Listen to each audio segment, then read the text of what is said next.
ছোট্ট এই দোয়াটি পড়ে ঘুমিয়ে যান, সকালে উঠে ফলাফল দেখুন। দোয়াটি একদম ছোট্ট, আমি যদি বলি আপনাদেরকে, বলে হুজুর কমন দোয়া, আমরা তো সবাই পারি। এই জন্য ছোট্ট এই দোয়াটি পড়ে আজ রাতে ঘুমিয়ে যাবেন, সকালে উঠে ফলাফল দেখবেন ইনশাআল্লাহুল আজিজ।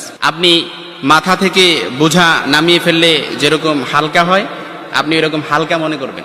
আপনি মনে করবেন আপনার সমস্ত গুনাহ মাফ হয়ে গেছে, এরকম একটা হালকা অনুভূতি আপনার ভেতরে কাজ করবে। খুশি হয়েছেন মনে হয় না? এই জন্য আমরা যদি ছোট্ট এই দোয়াটি পড়ে আজ রাতে ঘুমাতে পারি, সকালে উঠে ফলাফল দেখবো ইনশাআল্লাহুল আজিজ। আমি যদি আপনাদেরকে হাদিসের টেক্সট শোনাই, হযরত যায়েদ রাদিয়াল্লাহু তাআলা আনহু থেকে বর্ণিত, রাসূল সাল্লাল্লাহু আলাইহি সাল্লাম বলেন, হাদিসের স্পষ্ট ন্যারেশন হচ্ছে, যে ব্যক্তি রাত্রিবেলা 3 বার এই দোয়াটি পড়ে ঘুমিয়ে যাবে, সকালে উঠে আল্লাহ তাআলা তার সমস্ত গুনাহ মাফ করে দিবে। সুবহানাল্লাহ বাড়িতে যায় বললেন। এই জন্য আজ রাতেই যদি এই দোয়াটি পড়ে ঘুমাতে পারেন, সকালে উঠে ফলাফল দেখবেন ইনশাআল্লাহুল আজিজ। দোয়াটি আমরা সবাই পারি, তবে আপনাদের মনোযোগ আকর্ষণ, আপনারা একটু আমার দিক অ্যাটাচমেন্ট বাড়ান। আমি আপনাদেরকে বলতেছি, সবাই পারি, আমার সাথে একটু ঠোঁট মিলাবেন।